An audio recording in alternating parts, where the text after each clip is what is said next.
you.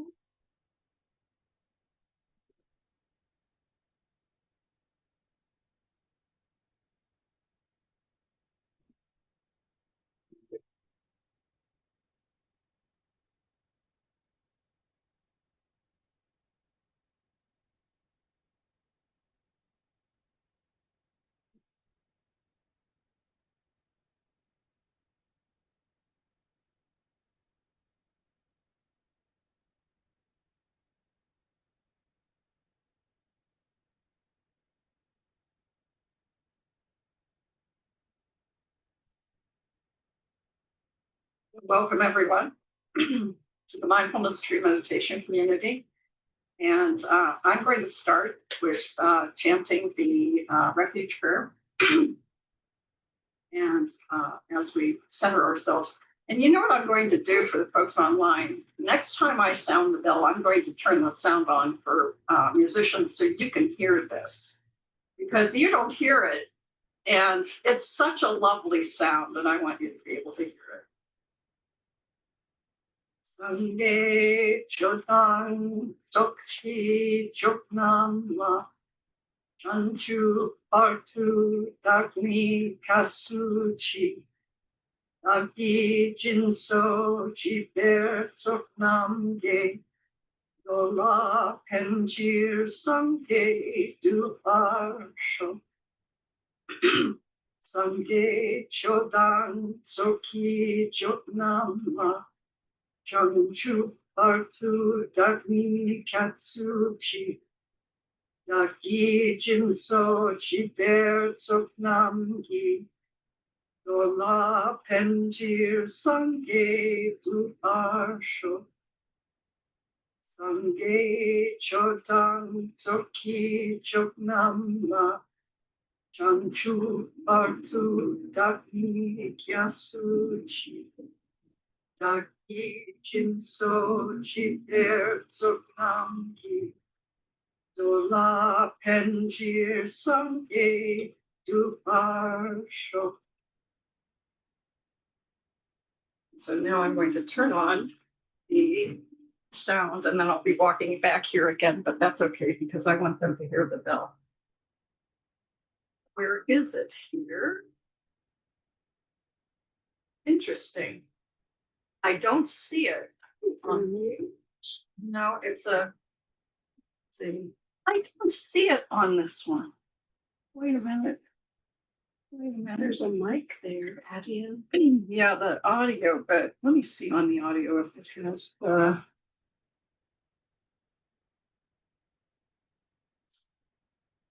No, the audio settings. Let's see that. Huh.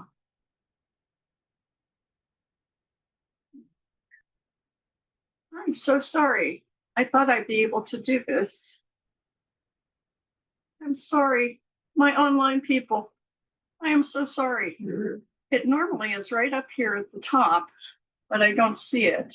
So imagine. I'll see if I can figure this out. Maybe I'll bring my computer sometime and be able to do that. Sorry about that. Sort of a neat moment there. So we're going to open with our meditation.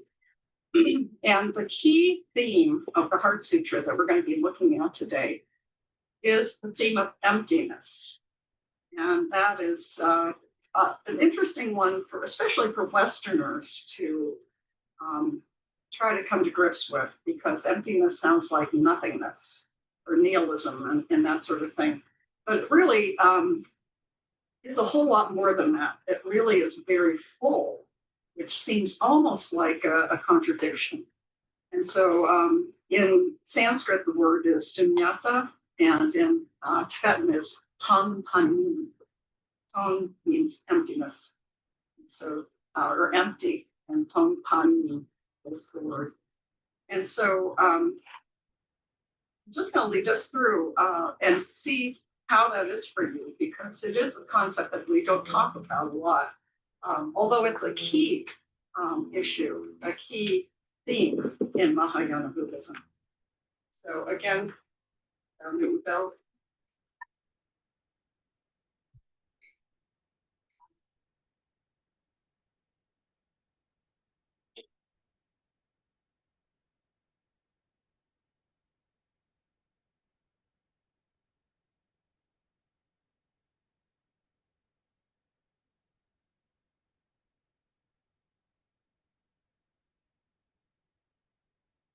Listen, listen. The sound of the bell calls us back to our true home.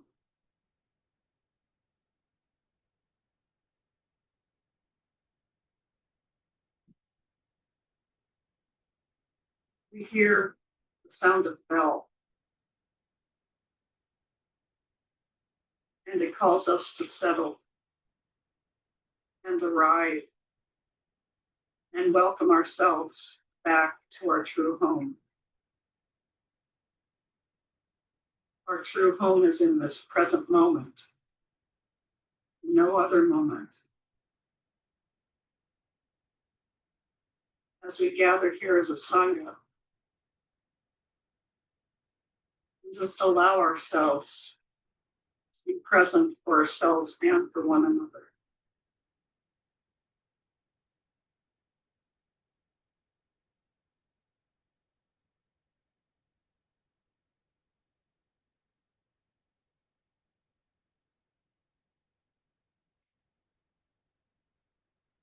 And our senses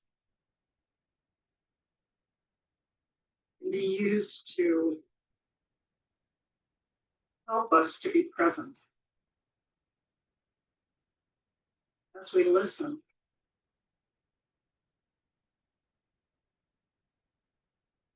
sounds in this room, sounds outside,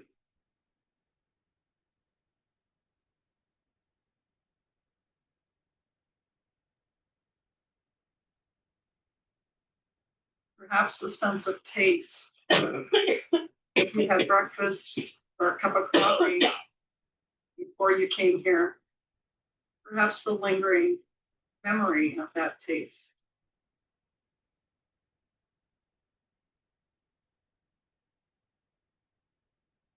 And the sense of touch, feeling the floor underneath your feet. Wherever your hands are, perhaps touching your legs or touching each other.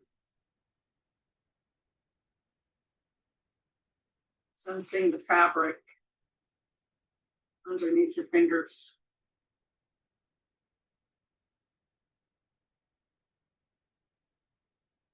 And the sense of smell. Perhaps it's very subtle, but I found that churches tend to have a certain type of smell. It come from the furniture polish and the movement of people.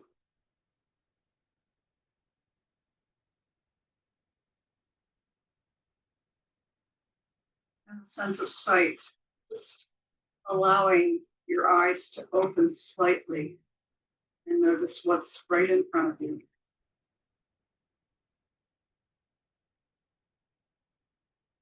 And then allowing them to close if you wish.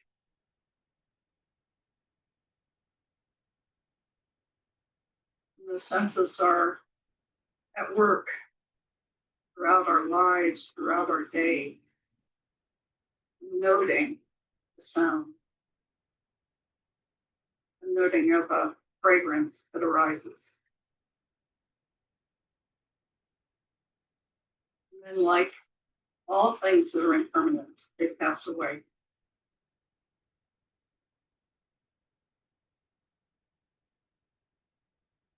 And then the sixth of our senses is consciousness.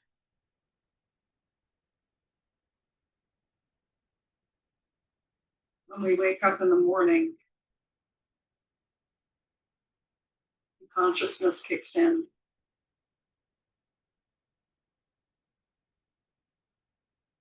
And then suddenly the mind becomes a lot more busy, thinking about the day, remembering a conversation. And that consciousness is with us throughout our waking time, and even in our dreams.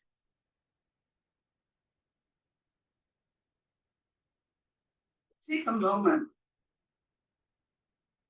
as we take stock of the mind And notice the state of your mind. And just like everything that is impermanent, changes. Notice if there's a restlessness or perhaps a curiosity. Is it calm? Is it happy? Is there some worry?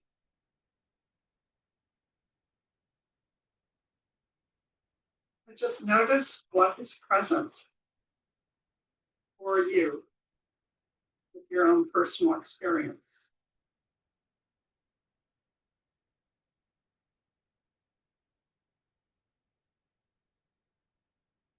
Part of understanding emptiness is to notice the labels that we give to our experience, whether it's the labels that we give to objects or to how we're feeling.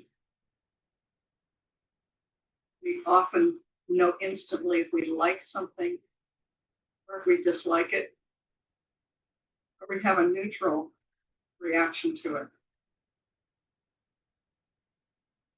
But these are labels that have no inherent value. They are not solid. And they come from the interactions that we have with our world. They are dependent on that interaction and only have meaning because of that interaction.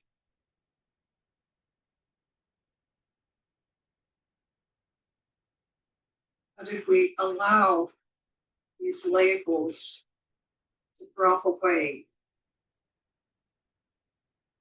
and experience our minds without naming,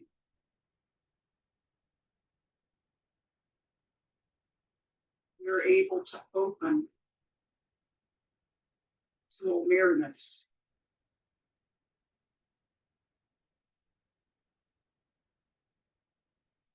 This is emptiness. No labels, just the experience of awareness.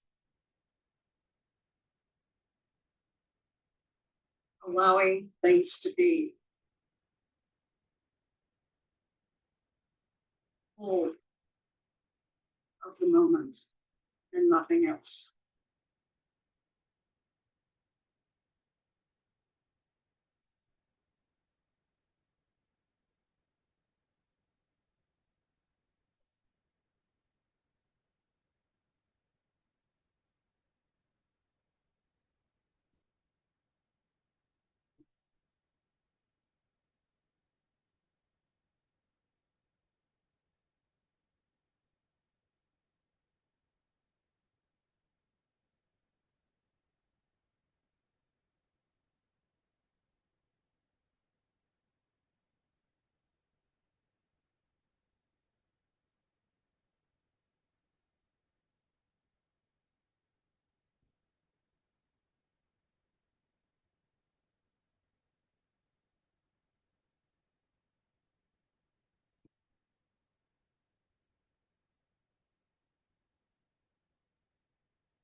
Understanding emptiness is not something that can be grasped with the intellect. Rather, we can only touch upon it through meditation and reflection. The same with the concept of no self. Empty of self doesn't mean that we don't exist, but rather all of the labels and preconceived conceptions of ourselves are really empty.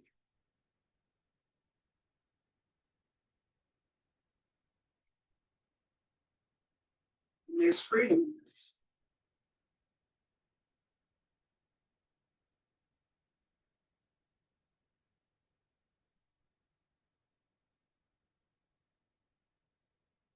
It's really a paradox. Resting in emptiness is truly resting in the fullness of the moment with an open awareness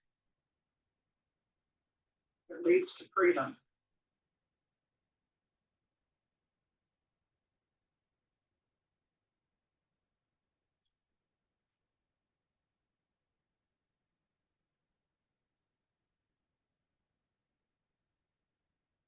So, in closing this time of sitting meditation, I'm going to read to you a quote.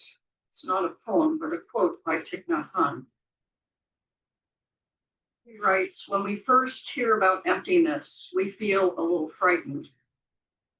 But after practicing for a while, we see that things do exist, only in a different way than we thought.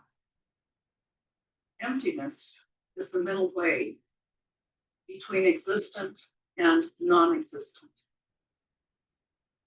The beautiful flower does not become empty when it fades and dies. It is already empty in its essence. Looking deeply, we see that the flower is made of non-flower elements: light, space, clouds, earth, and consciousness. It is empty of a separate, independent self. In the Diamond Sutra, we are taught that a human being is not independent of other species. So to protect humans, we have to protect the non-human species. If we pollute the water and air, the vegetables and minerals, we destroy ourselves. We have to learn to see ourselves in things that we thought were outside of ourselves in order to dissolve false boundaries.